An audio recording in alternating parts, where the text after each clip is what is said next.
like a boss. And then I saw a fucking documentary, I Am Comic.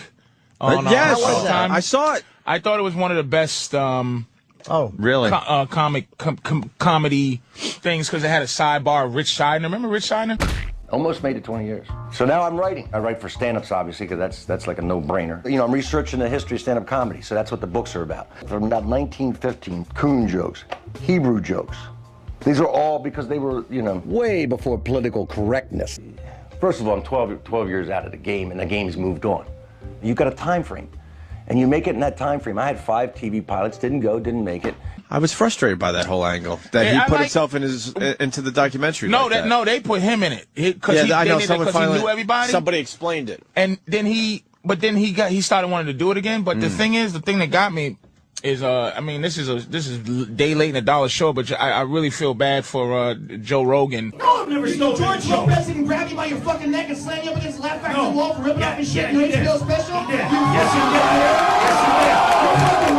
Yes, he did. But you know what's ridiculous? You're a fucking liar, bro. That's not why. Carlos Mencia. Joe Rogan really, and I know he probably, anybody that says is like on his side or whatever, he probably go fuck you because he went through a lot of shit dealing with Carlos. But Carlos finally just admitted said, to everything. I fucking steal. Why can't we have that clip? We've talked about this 2 or 3 times on the show already.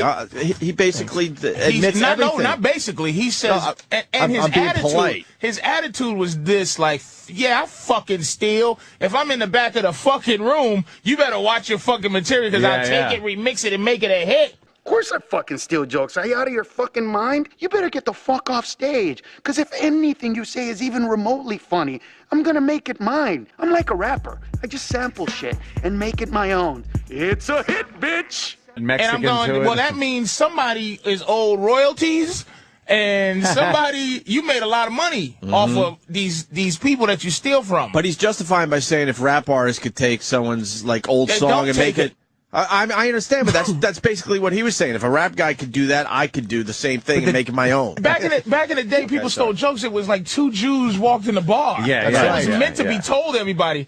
Carlos is taking fucking your life's analogies, man. Yeah, because these are stories based on your life, and you're a little twist on them, and then just like you said, adding Mexican to it.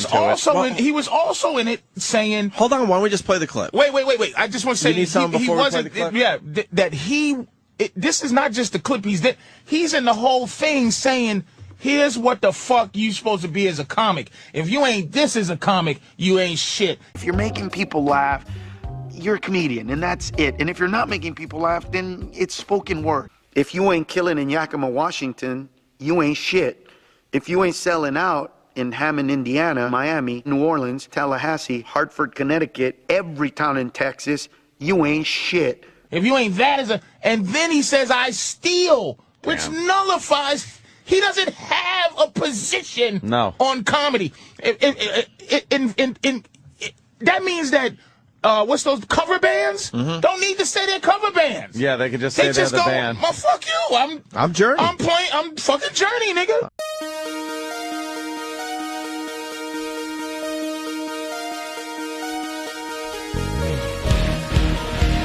Well, how about you just you have a different name, and you play all their songs and just say and just say what I can't believe he did this. My song, like he admitted it to it. It was bad move, man. Well, the quality's not that great, but this is what we got on the fly at least. Let's play this. Carlos Mencia admits to stealing on this documentary. It's on Showtime, I believe. It's really, really well done.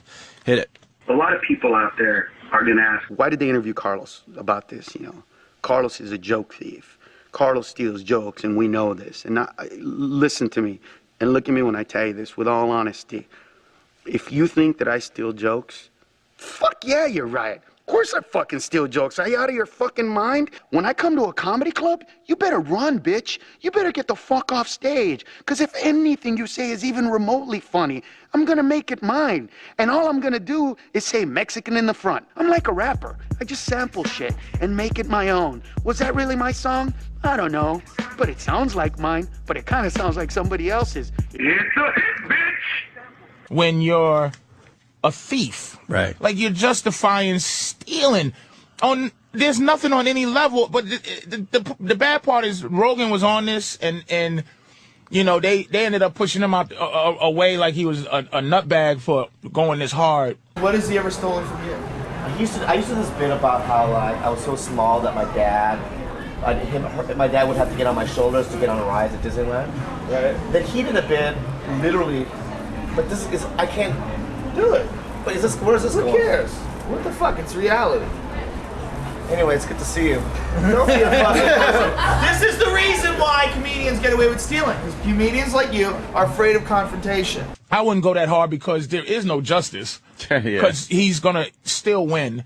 My thing is who I'm mad at, not at the business. I'm mad at any person after he goes, yeah, I fucking steal. You better watch out and this and that. That go see him. Yeah, that's gonna go see him. Are there fans that do that? Hold on. That's Carlos' style. But you see how he set it up as if it was a joke. It was.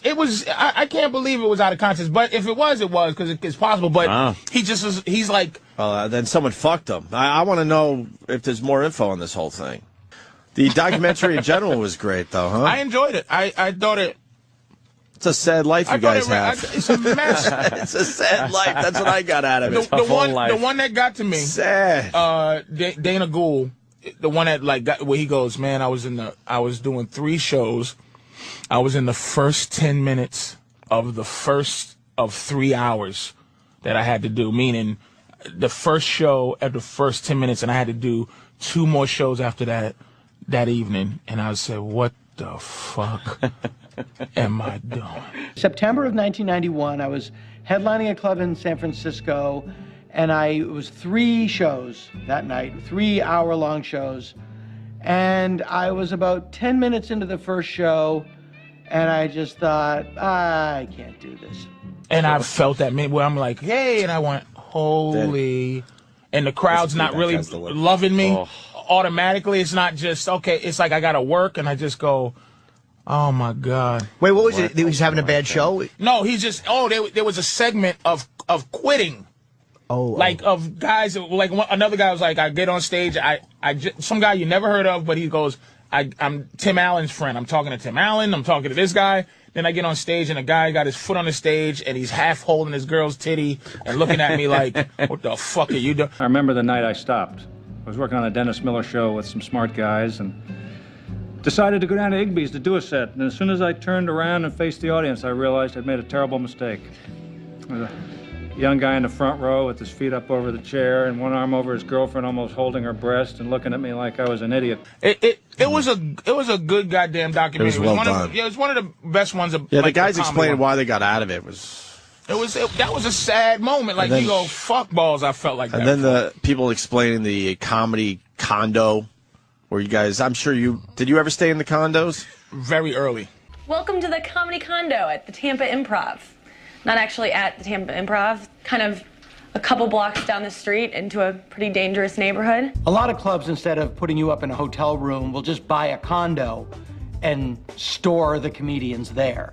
It's less expensive and infinitely less hygienic. They had duct tape on the sheets. And notice at the foot of the bed is a giant, massive blood stain. The room stunk like I don't know, crackhead sex. That part on quitting, and then Ritch Shydner made a decision to come back and just to see what he was going through as an open micer that no one knew because he's been done for 12 years. And I'm going to tell you, show business keeps you looking much better than you should. Tim Allen, who started at the same time Shydner did, comes and he's looking relevant, snazzy shirt, looking young, looking delicious. A little dye in his hair. Shydner's looking like got the glasses. Oh, he's little looking designer old. action. Yeah, man. Yep. And it's like stay in show business. Don't quit in the business. There's something about it that keeps you looking young. Yeah, it keeps you looking somehow and shit. I'm telling you, man. His stuff on stage was rough too. But I mean, he was just starting his comeback. And he was a monster. He was. Yeah. I vaguely remember him seeing his face. HBO specials back when those were big time. Yeah, man, he was a bad dude. And why did he quit? I forgot what they said. Because he's like, look, it's like I'm paying to keep my family in storage. And I was at a point where, I was on the road like 3 weeks to support a family living in LA. I had my family in storage. That's what I had. And he said something else. You either two kind of comics. One that goes to the people or one that the people goes to them? Either the audience follows you out of the comedy clubs or you follow them out. You know, they follow you out to the theaters and the bigger venues, or you follow them out to the cruise ships and then the comedy day rooms at the old folks' home retirement condos or whatever.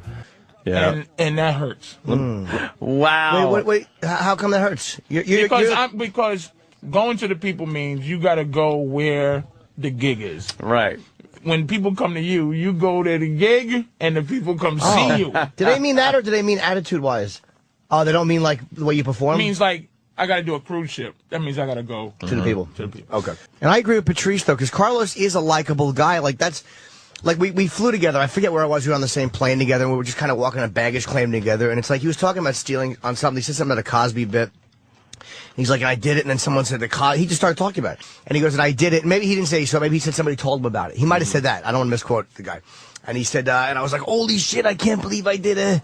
He was like making, like saying, like he didn't know at the time. That's what he was saying to me. It's an all-time Cosby bit. I let it go because people have thoughts that are similar. But it's an all-timer. It's from his... Which Cosby bit? It's the one where he essentially... The bit was how fathers get no respect, and he teaches his son from the time he's born to the time he's like fucking able to walk, how to play football and how to lift weights and how to do boom, boom, boom. And he's just doing his whole thing, and Cosby's building up to this crescendo of he scores a touchdown in front of 800,000 people at a fucking stadium. Mom. Yeah. And then he just goes, you, Mom. I love you, Mom. Right. Or hi, Mom, or whatever. Yeah. Carlos took it, remixed it, and made a hit. You say, come here, boy. 2 years old, you say, get down. Dad show you how to do it. Now, you come at me. Run through me. There, see? Get back up. Get back up now. See? And you teach him, see? You say, now go, attack that tree. Bite it. Come on back. Bite it again. And then soon he's bigger and he's stronger and he can hit you and you don't want him to hit you anymore. You say, all right, son, turn him loose on high school. And he's running up and down the field, high school, touchdown, 800 touchdowns per game. And he goes to the big college, 3 million students and 800,000 people in the stand. He just runs over everybody for a TD and turn around and the camera's on him and you're looking and he says, hi, Mom.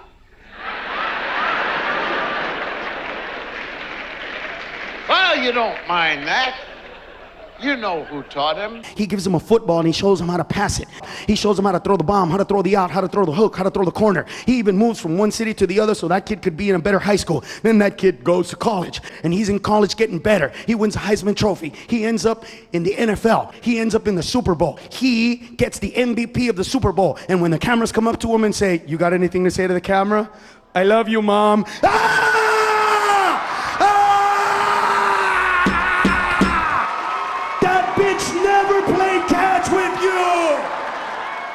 Sometimes there's middles that want to show me that they got a bit like that too. I just want to show you. It's like, didn't you see what the fuck I do? I don't give a fuck that you have a bit like that and you want to show me that you're genius, you fucking dickhead.